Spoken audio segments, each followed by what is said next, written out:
Alright, greetings vinyl community. We are going to do an unboxing. You're like, Ty, that's the smallest record in the world. Probably, you're right. This would be the smallest record in the world. One of the smallest. Let's see what it is. I really don't need to cut it apart. Hope everybody's doing well. Sorry I don't post as many videos as I would like to. Horrible with technology.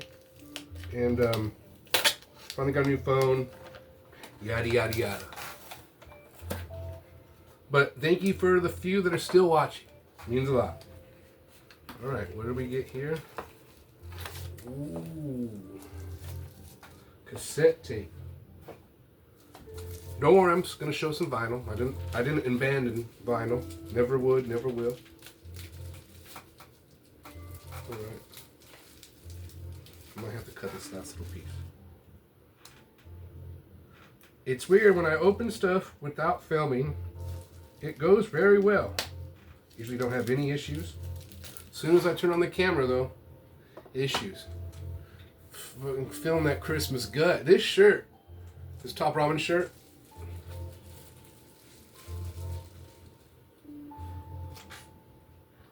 Off Ramp, Pat Metheny,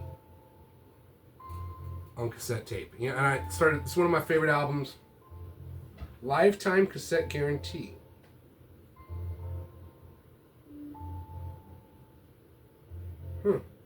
Anyways, one of my favorite albums. Have like multiple copies on vinyl, at least 3 or 4 copies.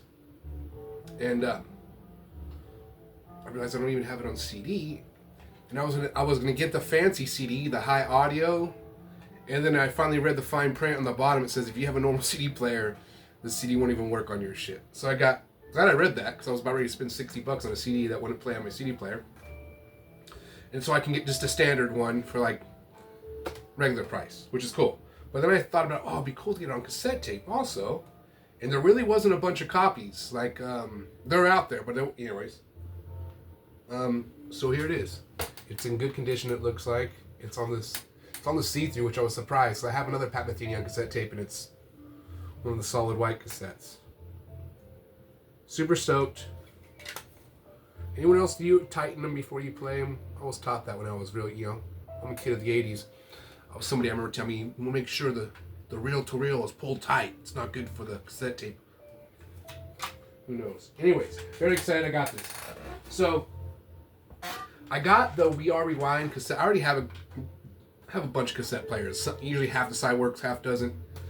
I got an Onkyo that works really good, and I have my Pioneer in here, which still works solid. Sounds really good. But the We Are Rewind, it's cool. It's metal K. It's a good reissue of a decent cassette player. My Pioneer sounds they both sound good. My Pioneer sounds a tad bit clearer. The We Are Rewind is a little bit more bassier. But for a brand new cassette player that's small, has Bluetooth on there, the cool thing is you can record on there, has audio, so you can plug your cord in from your phone or whatever. So I tested it out and got some blank tapes. And when I was a kid, you can remember back in the day, let's get this is looking messy. You remember back in the day, making cassette tape, making copies off your friends' albums or whatever. I used to love doing that. I remember I had one of those all-in-one systems that had vinyl and cassette. No CD, just vinyl and cassette, but you could put from the vinyl, you could record on a cassette tape. I remember doing like Pink Floyd Animals, Jethro Tull, Aqualung on my own, cassette tape.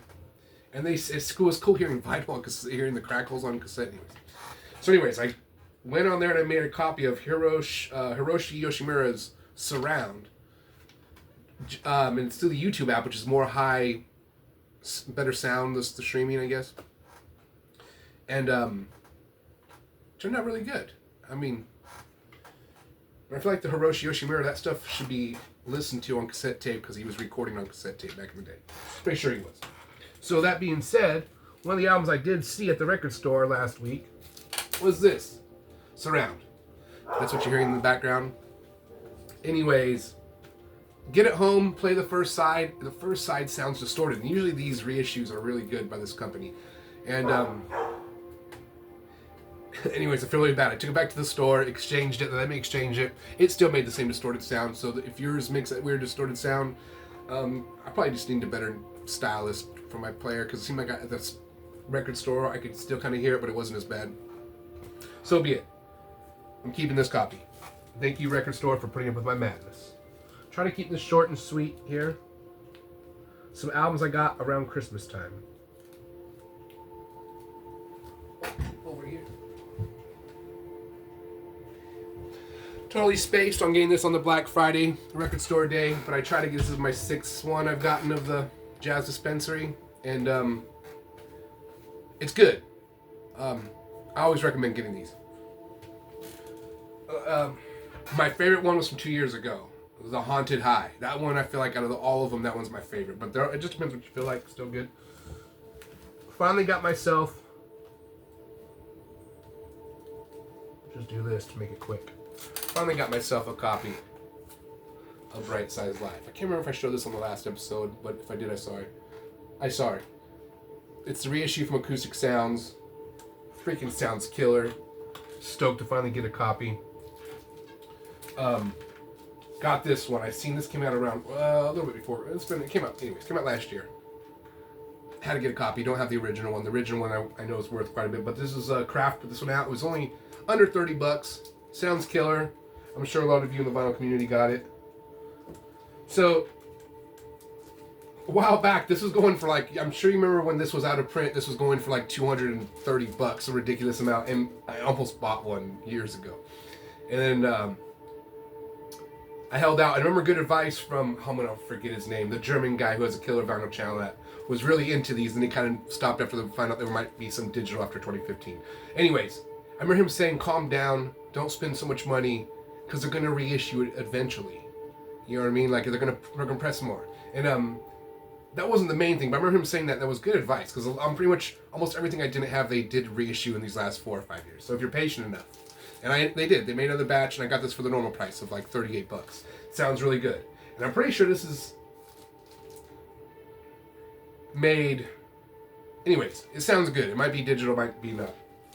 So, one of my other favorite Pat Metheny records, I have 2 copies of. Each one is fucked up on the grooves on one of my favorite songs, where the needle wants to does something weird. I had 2. I don't know if they pressed a bad batch. So I've been trying to find a copy. I was in my local spot, and I went there a few weeks back, checked in the M section in the jazz area. No, didn't have. They had some Metheny, but they didn't have this one. So I went back just like within a short time, a few days, 4 days or so. So I don't even look at the M section. There's no way they got more Pat Metheny in that short amount of time. But I had a feeling like I should go look. And lo and behold, they had the one I wanted unopened, sealed, and they only wanted $5. And that's how it's supposed to, that's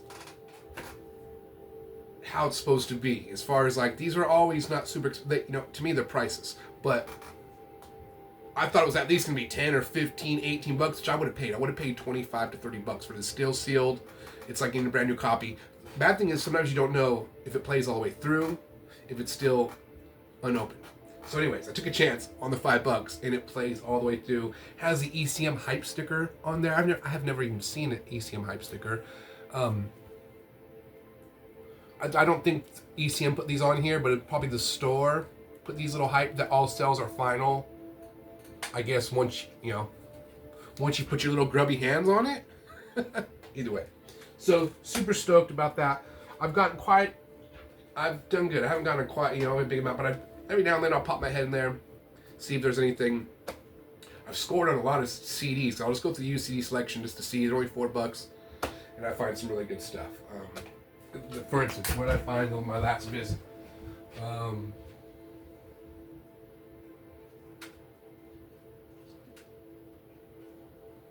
Couple things. This wasn't in the U section, but the Acid Bath reissue of this album. I never had the one. I feel like I remember the band's name. I guess they kind of got popular again because of the internet. Kind of cool. It's a good album. Some of the songs I don't like the way he sings on a handful of them because almost like early Alice in Chains, but kind of like if you're in a play kind of phrasing. I don't appreciate that singing as much as maybe other people do. But there's songs in here that are just badass, and the singing's killer all the way through. So either way, it's worth getting. If you already remember this album, Acid Bath, maybe because might have been kind of controversial back when it came out because the artwork is done by John Rainey, who's not a good person. So I found this though, Last Action Hero, killer soundtrack. Main reason I know there's a couple Alice in Chains songs on here. I was watching Last Action Hero. Yeah, laugh at me. A movie as a kid I really did not like. I remember as an adult, I was like, well, that movie really didn't even make any sense in a weird way. But it does in a sense. Anyways, rewatched it. The movie's a banger. But the soundtrack, I was like, man, the soundtrack was extraordinarily good. Has 2 Alice in Chains songs in there that I don't recognize, but it sounds like the tone of The Dirt. And anyways, it's on a Red Columbia, this CD. So it seems like those songs were recorded during The Dirt sessions. I could be wrong, but it's almost worth getting just for those 2 songs. But it has AC/DC, Megadeth, Queensryche, Anthrax, Aerosmith, Cypress Hill, Fishbone, Tesla. Then at the very end, it's all Michael Kamen and the Los Angeles Rock and Roll Ensemble, featuring who? Buckethead. I got this for $4. What a score! And it was no scratches on it. So if you see this, swoop it up. It's definitely worth it. The thing I want to bring up before I'm trying to keep it under 10, try to keep it under 15. Be real here. I'm such a fucking blabbermouth. So I love music though. Anything I love about, I'd just go and listen to people talk. You know what I mean? But so AC/DC, it starts off with that song Big Gun.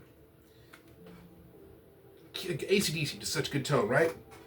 Alice in Chains, great guitar tone, totally different. Megadeth, great guitar tone, totally fucking different. Queensryche, also great tone. And, Anthrax. And all these bands, they're all amazing, all have their own unique style, but they all had, the tone back, I feel like, and it's still, if you gotta search, there's tons of people that have different tones, but as far as, how these are all heavier bands, but none of them, they all sounded so different. Like Alice in Chains and Megadeth. I mean, even though one's grunge, one's heavy metal, but they're from the same era, they sound nothing alike. You know what I mean? And that was a good thing. You know what I mean? And I know there's still bands that have their own tone. You kind of have to, but as far as on the big, the it doesn't even matter if they're big, but the pop, the stuff that was out in the 90s, the late 80s, they just had a good tone because they weren't all copying each other on their equipment. And again, I can't be a hypocrite. I've done the same thing. I have a Mesa Boogie rectifier. I got a deluxe reverb. And usually it's because someone else, you like their tone. I feel like back in the day, a lot of players, because they're because there was no internet, who knows, this could be one of the reasons, you didn't really know who had what so easily to be able to find that out. You kind of just had to hope. And then stores just had less shit. There wasn't as many guitar shops, maybe there was more, but they didn't have so much of the same, so you kind of just had to find an amp and then make it work, and that ended up being your tone, which I think is a still a good way approach to do that. So anyways, without keeping this fucking video super long, thank you for watching. Stay positive, play lots of music. I always say I'm gonna start posting more videos than I fucking get sidetracked with other things. We'll see what happens. Anyways, later, next time.